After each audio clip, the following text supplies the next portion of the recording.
Seguimos adelante en Telebuen Día recibiendo al señor presidente del CODICEN de la ANEP, José Sebuane. Profesor, buen día, ¿cómo le va? Bien, muy bien.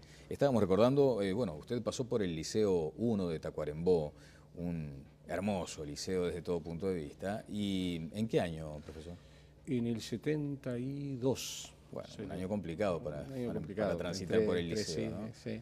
Un año, participé ahí supongo que las últimas elecciones estudiantiles Claro. y una serie de movilizaciones que vio ahí. Y luego, bueno, naturalmente las movilizaciones estudiantiles de rechazo a la dictadura, Claro. en fin. Bueno, usted estuvo en esa punta, yo en todo caso en la otra, cuando empezaba a asomar la posibilidad de conformar aquella nueva EGAT, ya languidecía afortunadamente la tiranía y ahí nos juntábamos para lo que fue el nuevo AEGAT con la colaboración del senador Eber da Rosa, por ejemplo, del Pájaro Enciso, el intendente hoy de Florida. ¿Qué recuerda del Liceo 1, que ahora está en su centenario? ¿Cómo resumiría lo que fue ese pasaje? Bueno, digamos que tuvo, como todos los pasajes, luces y sombras. Me tocó vivir una etapa muy difícil bajo la dictadura. Recuerdo sobre todo la fraternidad estudiantil, la solidaridad estudiantil y, por supuesto, siempre hay docentes que, a pesar de la noche dictatorial, intentaban hacer lo mejor posible su trabajo, auspiciando, digamos así, auroras. ¿A cuál recuerda especialmente en ese perfil?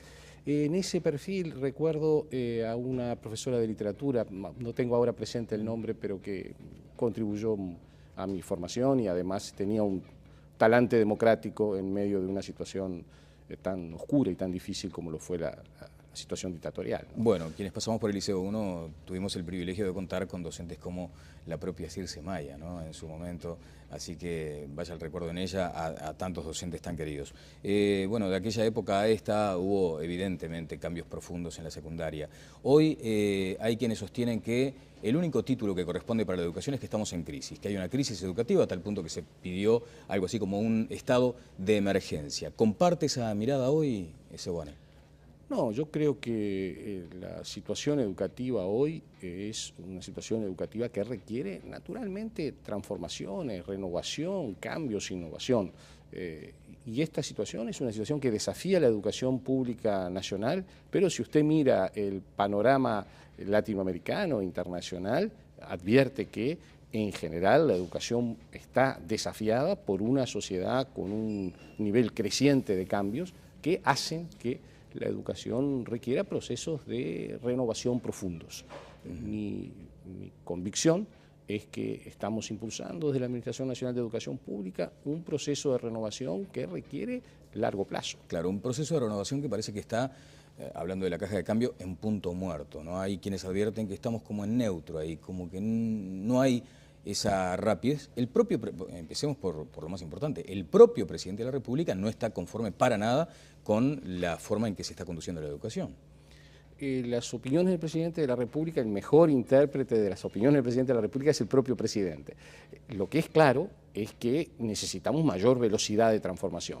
Creo también, quiero decirlo con absoluta convicción, el rumbo, entiendo, es el rumbo adecuado. Los últimos resultados de la encuesta continua de hogares me parece que son muy elocuentes en relación con resultados alentadores en materia de lo que queremos hacer. ¿Qué queremos hacer? Democratizar el conocimiento, esto es, más y más personas participando de la vida educativa y logrando a través de esa participación los mejores aprendizajes. Bien, presidente, cuando venía hoy para el canal me preguntaba, porque era una de las cuestiones que quería considerar con usted, qué difícil sería entrar al lugar en el que trabajo sabiendo que en el aire se respira la eventualidad de que ya no pertenezca a la organización, de que ya no esté, de que me van a echar.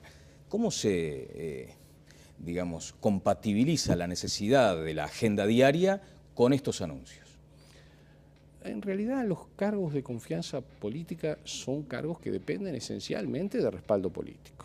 Es decir, uno puede ejercerlos en tanto tiene respaldo político, no puede ejercerlos cuando el respaldo político cesa. ¿Y hoy se siente respaldado, Sebuane? Estamos trabajando con toda la convicción, con toda la esperanza. Usted está trabajando con convicción pero sin respaldo, ¿es así? No, yo diría lo siguiente, cuando uno está trabajando es porque hay respaldos. Cuando uno no se puede trabajar en estos cargos sin respaldo. El respaldo político es absolutamente esencial. Y el hecho de que se mencione permanentemente que usted será removido, no le hace advertir que perdió? Lo ha llamado el presidente de la República para decir, José, quédate tranquilo, no pasa nada contigo. No hemos tenido contacto con el presidente de la República. ¿No lo ha llamado usted a él tampoco? Tampoco lo he llamado. Confiéseme, ¿se siente más afuera que adentro hoy? Fernando Margarí, un querido amigo, colega, decía, porque me habían anunciado que usted no venía, ¿no? Entonces dije, bueno, lamentablemente no tendremos a José Seoane con nosotros. Después se confirmó, gracias a las gestiones de su equipo, que por suerte contáramos con su presencia acá. Entonces Margarí decía, bueno, decidió no ir con el pie que está afuera y decidió ahora acudir con el pie que está adentro. A ver, las metáforas en torno a pies adentro y pies afuera son metáforas que naturalmente respeto, pero no son metáforas que comparto. En cualquier trabajo, cuando estoy entero y cuando no estoy, no estoy. Claro, pero no respondió lo que yo quiero que usted asuma públicamente, porque me parece que es fundamental la honestidad en estas cuestiones. ¿Usted hoy se siente presidente de la ANEP con todas las potestades o cree que su gestión termina en cuestión de horas? Digo, porque si no hay un llamado del presidente, si usted tampoco acude a él, si no hay llamado de sus colaboradores, digamos, para decirle, mira, seguí adelante que acá es todo producto de especulaciones. No, el presidente ha dicho, habrá cambios, y se señala que será usted el afectado. Mire, yo le reitero, estas cuestiones, y lo digo con absoluta franqueza, estas cuestiones me parece que tienen que tratarse del modo más directo. Cuando uno se compromete en determinados cargos, sabe cuáles son las reglas de juego y sabe también que eventualmente tiene que navegar en mares turbulentos. Por lo tanto, mi convicción es que hay que trabajar con toda la fuerza, con todo el entusiasmo, independientemente de los contextos. Hasta el último día. Hasta el último día. Que puede ser hoy, por ejemplo. Naturalmente, siempre estos cargos tienen esa peculiaridad. Uno solo puede ejercerlos si tiene respaldo. Bien. Y no me respondió eso. ¿Se siente respaldado hoy? Usted me dice, no, en la medida en que estoy en el cargo, ¿cómo no voy a sentir respaldo? Eso es una cuestión, es una verdad relativa, ¿no es cierto? Bueno, los mecanismos para que un presidente de la ANEP deje de serlo, desde el punto de vista del respaldo político, son absolutamente inmediatos. Desde el punto de vista, digamos así, normativo es otra historia, pero desde el punto de vista del respaldo político claro, es muy simple, que alcanza simplemente con la expresión de voluntad de la organización política para que uno, naturalmente, abandone su cargo. Claro. Bueno, presidente, usted allí decía hoy al comienzo de la entrevista que el presidente Mujica solo debe interpretar sus declaraciones, pero allí está el principal respaldo necesario para seguir adelante. ¿Cómo interpreta ese malestar presidencial? Las declaraciones del presidente han sido declaraciones acerca de la necesidad de impulsar transformaciones educativas. Y en ese sentido hay un acuerdo con el presidente. Por otra parte, tenemos de forma muy reciente la declaración aprobada por mayoría en el Senado de la República en ocasión de la interpelación al ministro Ehrlich, en la cual se reafirma el respaldo al rumbo del Sistema Nacional de Educación Pública. Bueno, quiero compartir con usted declaraciones del senador Jorge Larrañaga, que ha sido de los principales promotores, a instancias, por ejemplo, de la propia interpelación, de su retiro del cargo. Aquí hay parte de los argumentos que señaló el senador del Partido Nacional. Bueno, sí, nosotros reclamamos la renuncia del ministro de Educación y del presidente del CODICEN. Creemos que son verdaderos obstáculos para la construcción de respuestas para una mejor educación pública en nuestro país. Se dice que se va a cambiar al presidente del CODICEN, veremos. Ojalá que quien pueda venir a sustituirlo pueda llevar adelante un cambio de modelo que la educación uruguaya necesita para mejorar y tener mejores resultados. Bueno, ¿cómo interpreta esta afirmación bastante clara, por otra parte, ¿no? El senador Larrañaga ha señalado reiteradamente esto desde hace mucho tiempo. No alcanzo a advertir allí ninguna novedad en la posición del senador Larrañaga. Es la posición del senador Larrañaga. Claro, ¿y usted entiende que la oposición está ejerciendo el rol que le compete? O sea, entender que con un cambio de personas puede haber un cambio de rumbo. La oposición está en todo su derecho de pedir que que la renuncia de quien entienda oportuno. Los argumentos, las razones, eso es otra historia. Claro. Bueno, vayamos a esa historia, si le parece. Los argumentos. O sea, el presidente, yo le decía hoy, por ejemplo, está molesto por los escasos resultados.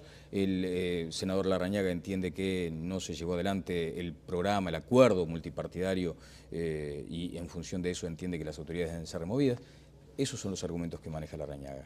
Bueno, sobre el acuerdo multipartidario, yo no tengo nada para decir. Es un acuerdo que se estableció entre los partidos. Si las objeciones más puntuales, más particulares, es así, puedo discutirlas. No sobre cumplimientos o incumplimientos de acuerdos entre partidos tratándose la ANEP de una institución autónoma. Claro, presidente, el corporativismo sindical, ¿trabó aquellas ideas que nacieron, que emergieron de ese acuerdo multipartidario? Se ha hablado mucho acerca del papel que cumplirían los representantes de los docentes en el Consejo Directivo Central de la ANEP. Quiero decir que mi valoración del trabajo que han hecho los representantes docentes en el Consejo Directivo Central de la ANEP es altamente positiva. Entiendo que han trabajado con profundo compromiso institucional y de ningún modo yo catalogaría su trabajo en el ámbito del Consejo Directivo Central como un obstáculo o un impedimento para realizar los cambios que, reitero, hay un conjunto de transformaciones en obra, hay un conjunto de cambios que se han producido y hay también una cierta mirada que tiende a ignorarlos o a distraerse. Allí le adjudica responsabilidad a la oposición en no mirar eso que sí está aconteciendo en términos positivos, digamos.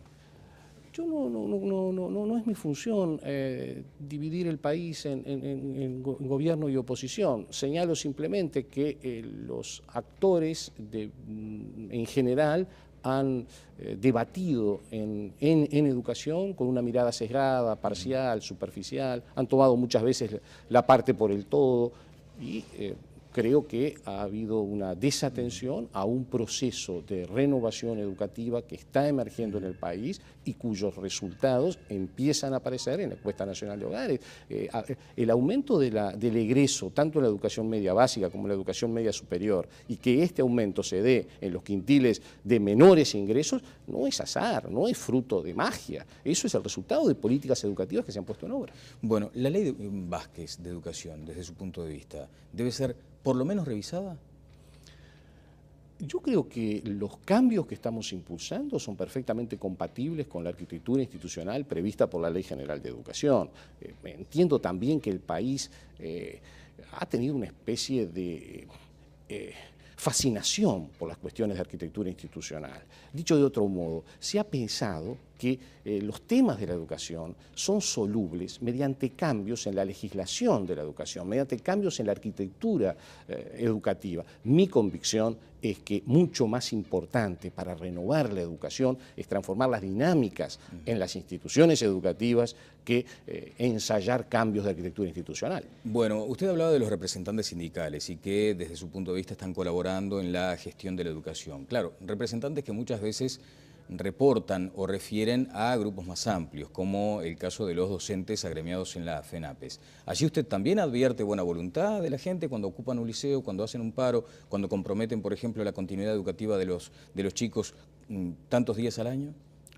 Nosotros hemos sido decidida y claramente críticos de esas medidas. Lo hemos señalado con todas las letras. De las últimas ocupaciones hemos señalado a decir que no solo nos parecían inoportunas, sino que nos parecían decididamente desmesuradas. De modo que nuestra actitud crítica sobre algunas de esas acciones ha sido pública y manifiesta.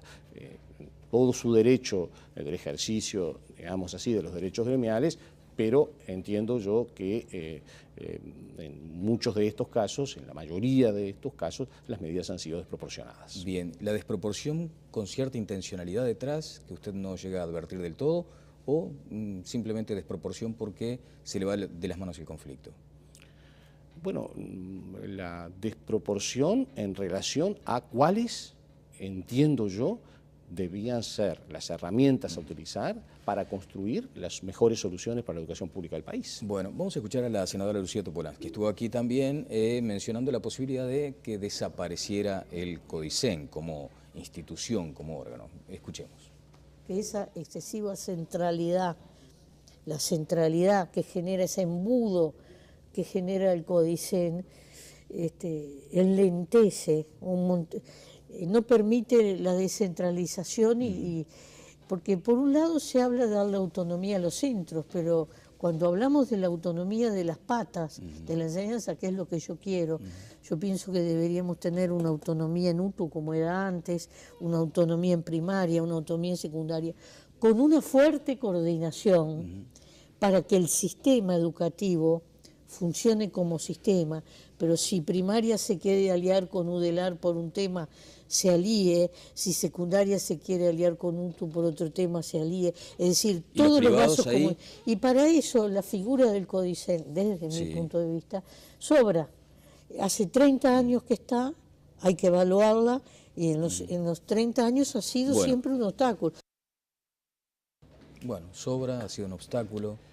A ver, yo le señalaba hoy acerca de los temas de arquitectura institucional. A mí me parece perfectamente razonable una arquitectura institucional en la cual tengamos consejos autónomos y tengamos una instancia poderosa de coordinación. ¿Está bien? Bien. Ahora, esa arquitectura institucional, para que efectivamente exista coordinación y para que el sistema educativo funcione como tal, es decir, como sistema, depende mucho más críticamente que de la arquitectura institucional, del vigor de ciertas prácticas y dinámicas institucionales. Dicho de otra forma, yo creo que en verdad pueden haber cambios en la arquitectura institucional, pero las grandes transformaciones del sistema educativo dependen mucho más de la implementación de dinámicas renovadoras que de cambios de arquitectura institucional. Lo que plantea Lucía como arquitectura institucional me parece absolutamente razonable. O sea, que desaparezca el CODICEN, por ejemplo, para que se fortalezcan otro tipo de vínculos, para que haya más independencia de secundaria, de primaria. ¿Comparte esa mirada? Comparto la mirada de que los consejos sean autónomos y que exista una estructura de coordinación poderosa. Eso requiere naturalmente una rearquitectura institucional del sistema. Bueno, pero cuando usted me habla de rearquitectura institucional del sistema, me parece que es ingresar otra vez a un terreno farragoso. O sea, en principio, ¿está de acuerdo con lo que dice la senadora Topolansky? O sea, ¿usted entiende que el organismo que preside hoy está de más y que traba una cantidad de avances que podría tener la educación? Yo dije dos cosas. Hablemos del hoy, en todo caso, José, si está le bien, parece. Está bien. Yo digo dos cosas. No creo que sea el Consejo Directivo Central el problema para la velocidad de navegación en los cambios. Es decir, el Consejo Directivo Central, sin ninguna duda, está intentando, creo yo, que impulsando con vigor esos cambios. Pero hace 30 años que está neutro, que traba, es lo que acaba de decir la senadora Topolansky. A ver, yo creo que son 30 años muy distintos. No diría que, no miraría los 30 años con una única valoración. En verdad, hay allí matices y variaciones muy importantes a los efectos de analizar el funcionamiento del Consejo Directivo Central. Le reitero, para mi gusto, el tema central tiene mucho más que ver con las dinámicas que con las arquitecturas. El país tuvo consejos, digamos, autónomos y tuvo muy escasa coordinación. El país tuvo y tiene Consejo Directivo Central y para mi gusto tiene muy escasa coordinación. Es decir, la coordinación y cooperación de los distintos niveles del sistema educativo, sin ninguna duda puede verse favorecida por una arquitectura institucional, pero mi convicción es que no hay ninguna arquitectura institucional que por sí sola las asegure. Alguien puede preguntarle, bueno, pero Sebane, a ver, ¿cómo habla usted de coordinación y no acudió a la interpelación al ministro Ehrlich? Se espantó la directora Bianchi, dice, porque ¿cómo puede ser que usted respondiera que no estaba invitado? Pero, a ver, la interpelación es una instancia estrictamente política. El interpelado era el ministro. Era un por ministro, lo tanto, un ministro de Educación hablando, por ejemplo, entre otras cosas, de un tema que le atañe. ¿No correspondía que estuviera en la barra, por ejemplo? Sin ninguna duda, el ministro de Educación tiene que hablar de educación, fue interpelado precisamente por temas educativos, y parte de los temas educativos corresponden a la ANEP. No todos los temas educativos, no todos, pero parte de los temas educativos corresponden a la ANEP. Pero no había una necesidad de pertenencia con la instancia, presidente.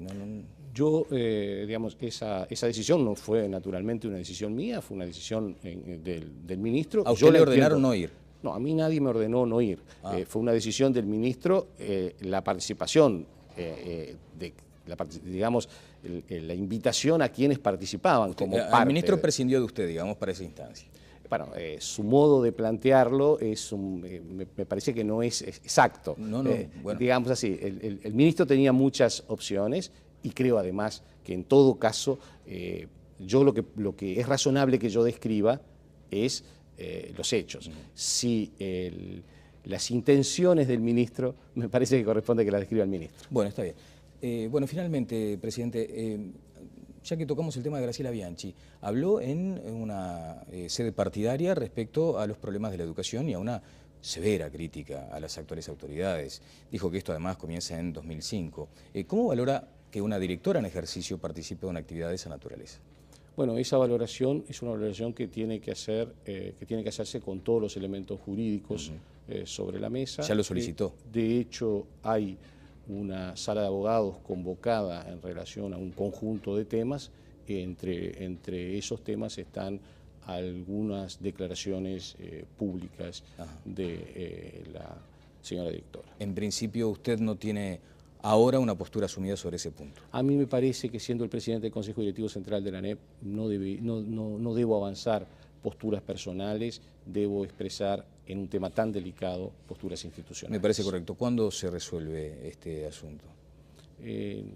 No sé cuándo se resuelve, supongo que en el correr de esta semana o la semana próxima habrá un resultado de esta sala de abogados. Bueno, luego pasará al Consejo Directivo Central. Espero que no se tomen el tiempo para la construcción de los liceos y las reparaciones, porque eso también, ¿no? Usted como ciudadano además, ¿no? Como hombre uruguayo, digamos, observar que empezamos a discutir por las goteras, por la reparación de los locales liceales, cuando estamos a punto de empezar las clases y nos dicen que va a terminar el año seguramente con locales reparados y no se trabaja después en turismo, las vacaciones de los trabajadores de la construcción. Eso, la verdad, ¿qué quiere que le diga? Molesta a todos. ¿Quién le dijo a usted que no se trabajó en turismo? Las referencias, por ejemplo, de un equipo del Centro de un equipo de esta casa, que fue a ver algunas de las obras que estaban en construcción y no encontró gente trabajando. Así que en ese caso tengo todas las garantías. Está bien. Digamos, usted, digamos, ¿cómo controló que era representativo eso? Porque por mis datos... Mire, recuerdo perfectamente, fue una mañana acá, decidimos 3 lugares de unas obras que estaban en Montevideo importantes, ¿no? Y en ninguno de los 3 había gente. O sea, le tomamos la muestra de sangre, digamos, ¿sí? El resultado dio feo. Bueno, mi información es que en muchos lugares sí se trabajó y eso es un resultado, como usted sabe, de un acuerdo con las empresas. Sí, por lo tanto, depende. ¿Y esa cosa de demorar tanto las obras, Iván? ¿Pero demorar contra qué? Vamos contra el comienzo de las clases. ¿Cuánta gente quedó sin empezar las clases? Está bien. No quedó mucha gente sin empezar las clases. El porcentaje es mínimo. Es cierto, tiene razón, pero que quede uno ya es un problema. Sin ninguna duda. Pero usted sabe que el tema de la atención a la emergencia edilicia lo colocó la propia ANEP. ¿Está bien? El número de obras lo decidió la ANEP, lo decidimos nosotros. Y los tiempos los fijamos nosotros. Por lo tanto, los plazos fueron plazos muy exigentes, pero fueron plazos puestos por la propia institucionalidad educativa. Lo que quiero decir es que este tema no estaba en la agenda del país antes de que lo colocáramos explícitamente en la agenda del país. Claro. Si usted mira, por ejemplo, la ley de presupuesto, no va a encontrar fondos incrementales para atender el mantenimiento edilicio. Hoy sí lo estamos solicitando y hoy estamos proponiendo por primera vez un plan de mantenimiento edilicio. Por primera vez la ANEP tiene un plan de obras a mediano plazo hasta 2016. Cuando una empresa no cumple con ustedes, ¿hay una sanción? Sin ninguna duda. Bien. Nos gustaría saber las empresas sancionadas por estas faltas, ¿no es cierto? No, le podemos pasar la información de las empresas sancionadas por esta falta. Con mucho gusto. Pero yo quisiera además agregar una cosa sobre los tiempos. Buena parte de esa discusión estuvo referida a las obras que realizamos con la Corporación Nacional para el Desarrollo. Cierto. Construir un fideicomiso construir y acordar con la Corporación Nacional para el Desarrollo fue un proceso largo. Sí. Yo no quiero decir que haya sido ese proceso Si es el impedimento como para... óptimo. Ahora, lo que sí quiero decir es que cuando terminaron los diagnósticos, si las licitaciones hubieran funcionado como las habíamos planificado, esto es, si el mercado hubiera respondido como habíamos planificado, la realidad hubiera sido otra. Bueno, las arquitecturas jurídicas en todo caso, ¿no? Ya que No, yo creo que el acá término- lo que existió también es que las capacidades que el país tiene y el mercado tiene de responder, bueno, cuando existe una enorme demanda, se ven disminuidas. Una puntualización muy breve al final, José. Dígame, cuando se habla de coordinación, si se fueran a regir por las exigencias de bomberos, las escuelas deberían invertir una plata que no hay para quedar habilitadas. ¿Le preocupa ese tipo de situaciones? Sin ninguna duda, nos casi que preocupa tanto que en la rendición de cuentas, mucho antes de la sentencia judicial, estaba planteado los fondos destinados a implementar, y de hecho así estamos trabajando con la Dirección Nacional de Bomberos, en una comisión ANEP,